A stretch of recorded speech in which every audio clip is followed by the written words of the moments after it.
Bonjour et bienvenue une nouvelle fois sur cette émission Chrétien au quotidien avec Audrey et Mickey Hardy. Audrey, bonjour. Hello Nico, ça va? Ça va très bien, je te remercie. Mickey, bonjour. Bonjour Nicolas. Bonjour, ça va, je te remercie.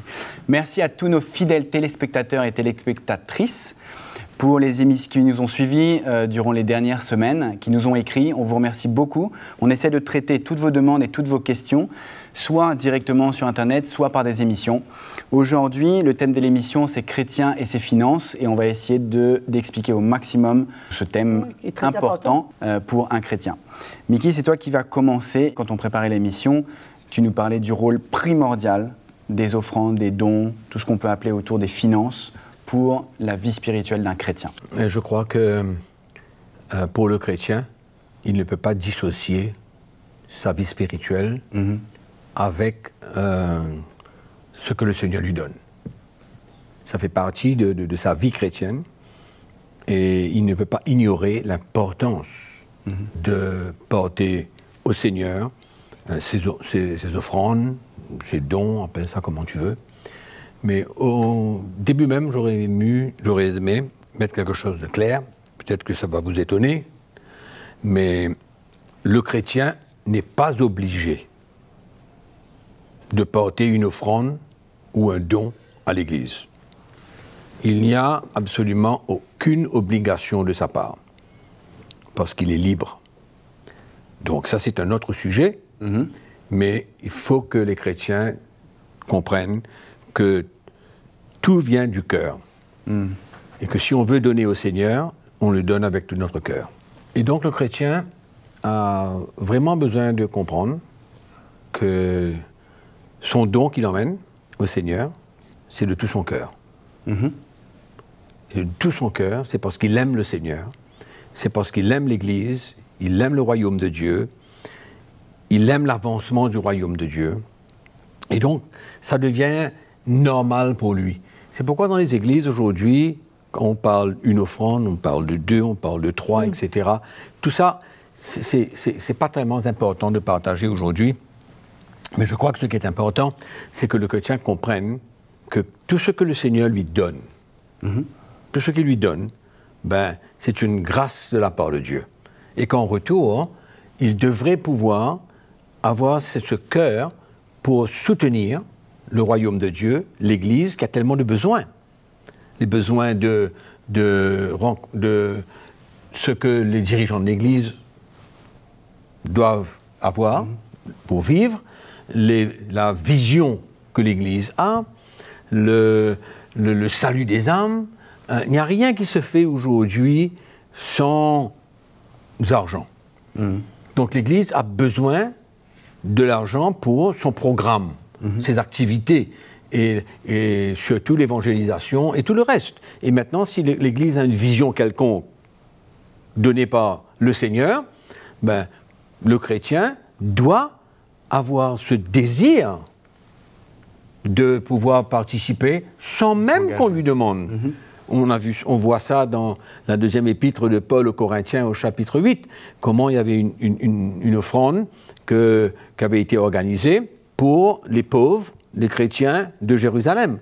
Et ceux de la Macédoine, ben, ils ont de tout leur cœur désiré participer à cette offrande malgré leur pauvreté profonde. Leur pauvreté offrande volontaire. Oui, volontaire. Leur pauvreté profonde, ce qui fait que leur cœur vivait pour le royaume de Dieu, pour l'Église. Ils étaient concernés par les besoins des autres églises, ils étaient concernés par le besoin de leur église locale. Donc, c'est toute une ouverture. C'est pourquoi le chrétien doit comprendre aujourd'hui que tout ce qu'il a vient de Dieu et que le Seigneur lui-même a besoin de prendre la première place. C'est-à-dire, dans son cœur, le chrétien reçoit son salaire, il est béni par le Seigneur, il reçoit un don quelconque qui vient de n'importe où, mais son cœur doit vouloir. Il doit vouloir bénir l'Église, le royaume de Dieu, avec ce qu'il reçoit. Et ce qu'il a résolu dans son cœur. Oui. Puisque très souvent, nous voyons que sur des petites sommes, les chrétiens, ils n'ont aucune difficulté à donner un certain montant au Seigneur, mais quand les sommes sont grandes, automatiquement, leur cœur se rétrécit et ça devient une autre histoire. Beaucoup de chrétiens désirent servir le Seigneur et ils ne réalisent pas la place importante que les finances ont dans leur croissance spirituelle. C'est-à-dire que c'est directement lié. Du reste, le Seigneur dit dans les évangiles, il dit qui va confier des richesses, des vraies richesses, des véritables richesses, à ceux qui sont infidèles dans les richesses injustes. C'est-à-dire, si on ne peut pas te confier des richesses injustes, qui va te confier les véritables? En d'autres mots, comment est-ce que tu vas pouvoir grandir et servir le Seigneur? Comment est-ce que Dieu va t'élever et il va te confier des choses quand il ne peut pas te faire confiance dans les choses matérielles? Et nous avons vu, depuis qu'on sert le Seigneur, tellement de gens qui promettaient beaucoup dans le Seigneur. On pouvait voir qu'il y avait un appel de Dieu sur leur vie, pouvait voir qu'ils étaient appelés du Seigneur, qu'ils étaient mis à part, mais finalement, ça n'a pas beaucoup abouti. Et quand on va au fond des choses, on réalise que leur cœur est attaché aux finances, et on réalise qu'ils ne sont pas fidèles dans la manière qu'ils donnent au Seigneur. Et au lieu que leur cœur s'élargisse, leur cœur se rétrécit, et même Paul, dans le livre des Corinthiens, il relie directement la croissance spirituelle, avec ce don que Mickey parlait qui a été récolté pour l'Église de Macédoine. Paul relie ça directement. Il dit que ça produit des fruits de justice. Que cette offrande va produire des fruits de justice. C'est donc très important. C'est un domaine très, très important. Si un chrétien qui est sérieux avec le Seigneur, qui veut servir le Seigneur, ben je crois que ce n'est même pas une option. Que ses finances ne soient pas en ordre et qu'il ne soit pas vraiment généreux, qu'il ne soit pas quelqu'un de libre dans les finances, qu'il puisse donner avec libéralité et que les finances ne soient pas d'emprise sur lui. Puisque dans beaucoup de cas, nous voyons que les finances ont une emprise. Pourquoi? Puisque c'est la sécurité. Des chrétiens prévoient pour la sécurité, pour celle de leurs enfants, pour ceci, pour cela, leur projet, leur ambition. Et finalement, ils n'arrivent jamais à donner au Seigneur. Alors qu'en donnant, le Seigneur, lui, peut pourvoir à leurs besoins, peut faire des miracles. Et je pense que c'est un domaine où il y a une grande place pour que les chrétiens puissent s'épanouir. Et en même temps, comme disait Mickey, on voit d'autres qui sont sous une loi, qui se sentent obligés de donner, alors que ce n'est pas le cœur du Seigneur. Mais quand on peut donner avec libéralité de tout notre cœur, je pense que c'est une grande grâce. Souvent, tu nous dis ça. Souvent, tu dis, c'est en parallèle. Quelqu'un va grandir dans ses finances, ben, tu vas voir, il va grandir spirituellement. C'est incontournable. D'ailleurs, tu me dis ça passe avant, mais ça marche ensemble. Qu'est-ce qu'on peut attendre en retour du Seigneur quand on donne? Est-ce qu'on doit s'attendre à quelque chose, une certaine bénédiction? Quelle est cette bénédiction? Est-ce que souvent, quand je regarde d'autres, est-ce que c'est une bénédiction spirituelle? Est-ce que le Seigneur peut nous bénir en échange? Moi, je crois que toute motivation dans nos offrandes et dans nos dons ne sont pas reliés avec ce qu'on peut avoir en retour. Exactement. Parce qu'on donne au Seigneur parce qu'on l'aime. On donne parce qu'il a une place dans notre cœur. On donne parce qu'il a la première place dans notre cœur. Et ça, c'est très important. Et je crois que ça montre un petit peu l'état spirituel des chrétiens, là où ils sont par leurs dons. Et je crois qu'un chrétien qui est libre, qui a cet esprit de libéralité, et qui, à tout moment, dans toute occasion, toute opportunité qui se présente, eh ben, il est le premier à pouvoir donner et bénir le projet, la vision, la personne, l'Église, qu'importe quoi. Donc, ce qui fait que je crois que l'offrande que nous portons situe un petit peu notre état spirituel. Exactement. Un baromètre? Oui, c'est un genre de baromètre. Et c'est très important que le chrétien comprenne cela. Parce que souvent, les chrétiens, nous voyageons en Afrique beaucoup, les chrétiens, beaucoup de chrétiens sont pauvres, beaucoup de chrétiens n'ont pas beaucoup de revenus, et parce qu'ils n'ont pas beaucoup de revenus et qu'ils sont pauvres, ben, ils croient que le Seigneur va les comprendre et qu'il n'y a pas de nécessité de donner au Seigneur, parce que pour eux-mêmes, dans leur propre budget, il y a un trou, Et donc, ce n'est pas nécessaire de donner au Seigneur. Mais c'est là où il se trompe. Parce que nos offrandes et nos dons ne dépendent pas de notre richesse ou de notre pauvreté. Ça dépend de notre cœur. Okay. Où est notre cœur? Dans l'Église, dans le royaume de Dieu, pour le Seigneur Jésus. Ça, c'est très important pour que le chrétien comprenne. Parce qu'en Afrique, c'est pas évident. Nous connaissons des familles en Afrique que nous aidons, que nous soutenons, des pasteurs, et c'est vrai qu'ils en ont besoin. Mais ils ont besoin de réaliser aussi que ce que Dieu cherche en eux, c'est leur cœur, et que le Seigneur ne les force pas, mais s'attend à ce qu'ils développent cette attitude de vouloir donner. Et ne pas toujours vouloir recevoir. Parce que quand on est pauvre, qu'on on a des besoins, on a toujours cette attitude qu'on nous comprend, et parce que nous sommes pauvres, nous avons toujours besoin de recevoir. Exactement. Et on n'a pas ce désir, cette joie, ce cœur, pour avec le peu que nous avons, nous pouvons quand même voir et mettre le Seigneur en premier dans tout ce que nous avons. Et du reste, Jésus, quand il a vu cette veuve porter cette offrande, tout ce qu'elle avait de son nécessaire, elle a porté ces quelques sous, et il a considéré que c'était tellement plus qu'elle avait donné que l'homme riche qui était là, qui a donné beaucoup plus qu'elle au niveau de montant, mais la veuve avait donné, selon le Seigneur, beaucoup plus. C'est pourquoi il ne faut pas regarder à ce qu'on a, à ce qu'on n'a pas. Quand Dieu nous bénit avec qu'importe ce qu'il nous donne, nous devrions pouvoir mettre le Seigneur en premier là-dedans. Et c'est ça qui va nous emmener à grandir et à reconnaître la grâce qui est sur notre vie. Parce que tout ce qu'on fait pour le Seigneur, c'est pourquoi? C'est parce qu'il nous a aimés en premier. C'est parce qu'il nous a montré son cœur. Et en retour, pour tout ce qu'il fait pour nous, la grâce qui est sur notre vie, la santé qu'il nous donne, et la vie éternelle, le salut, d'être un enfant de Dieu, il y a une reconnaissance. Il y a une reconnaissance qui doit venir. Et donc, ce n'est pas une obligation encore, mais c'est quelque chose que nous avons besoin de développer dans notre vie chrétienne et de réaliser que le Seigneur, il est le premier, il n'est pas le dernier.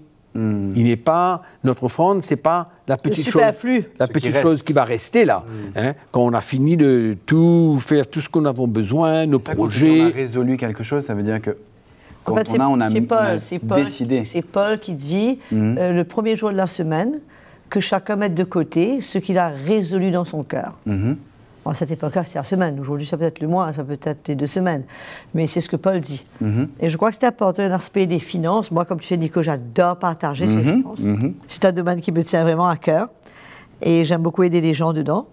Et je crois qu'il y a un domaine que les gens de l'Église n'ont pas saisi. Pour moi, quand je lis Corinthiens, je vois que Paul parle justement de mettre à part ce qu'il a résolu dans son cœur chaque semaine. Ça, c'est mon offrande dans l'Église. Et par contre, quand il parle de l'offrande qu'on fait en faveur de Jérusalem, là, c'est une semence. C'est pas mon église locale, c'est une semence. Et quand Paul parle de la semence, c'est là où il dit que le Seigneur donne la semence au semeur. Et la Bible est très imagée.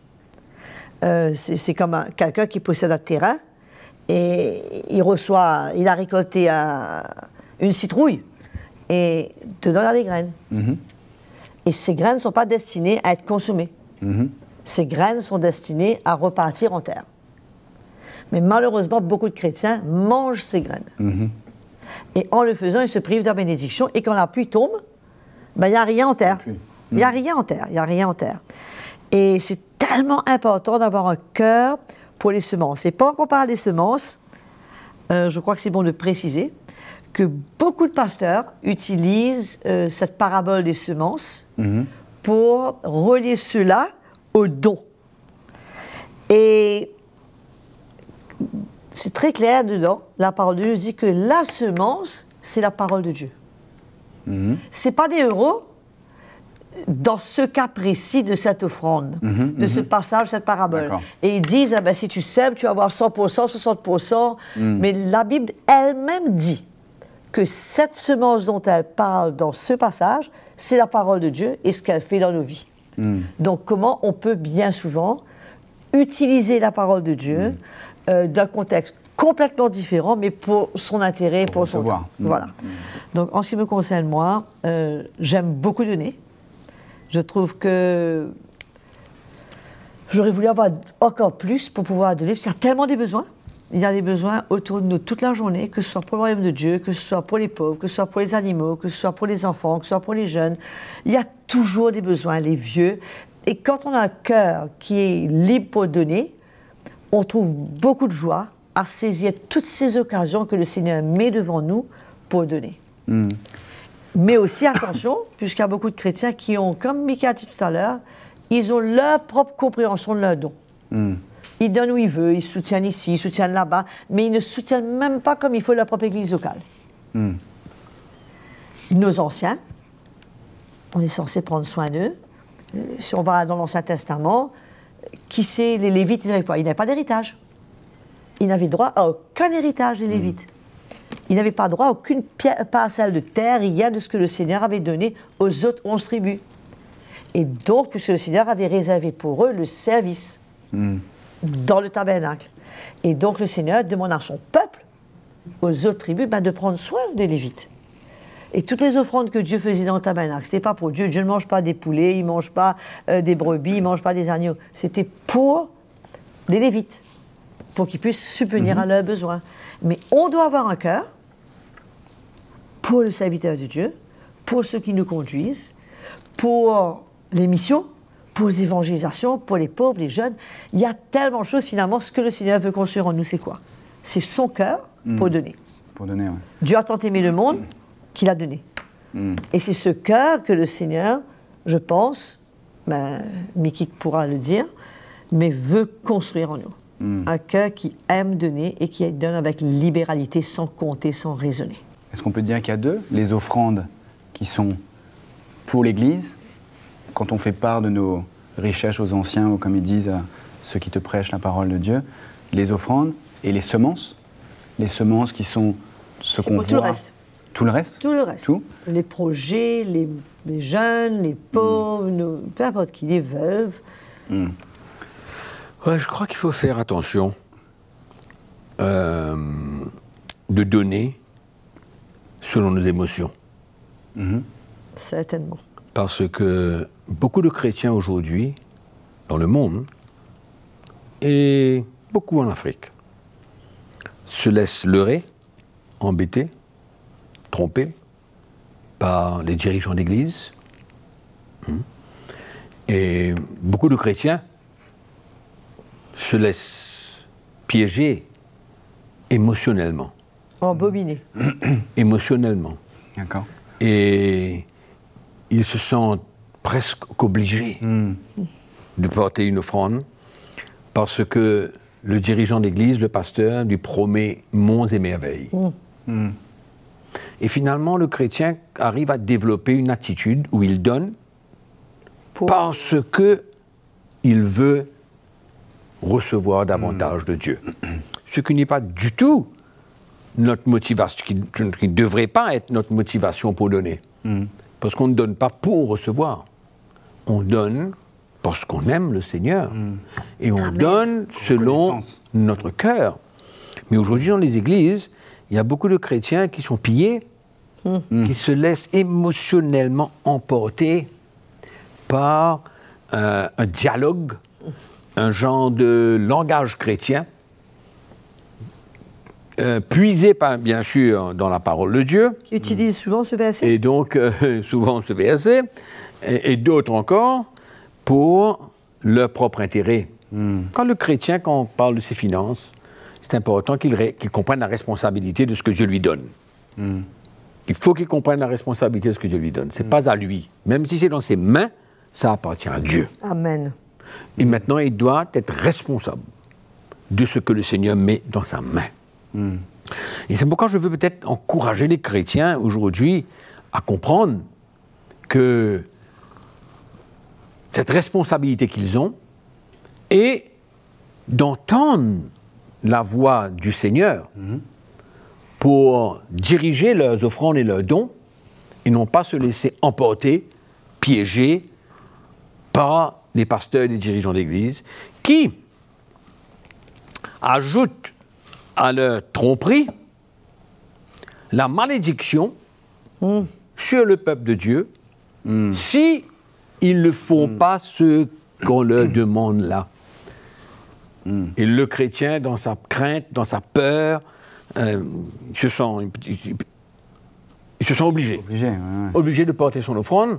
Et c'est pourquoi nous avons besoin de porter notre offrande, de faire nos dons, nos semences, whatever, selon notre cœur, selon ce que le Seigneur nous demande. Et je dis aux chrétiens aujourd'hui, faites attention. Attention à ne pas vous laisser tromper, embêter, piéger par le pasteur qui, beaucoup de fois, c'est malheureux de dire, beaucoup de fois, utilise les chrétiens pour leur propre intérêt. Et qu'est-ce qu'on voit dans les églises aujourd'hui? L'argent des chrétiens qui ont été manipulés, forcés. Le résultat, c'est quoi? C'est le pasteur qui profite. C'est lui qui s'enrichit. C'est lui qui s'enrichit, c'est lui qui profite, c'est lui qui a tout.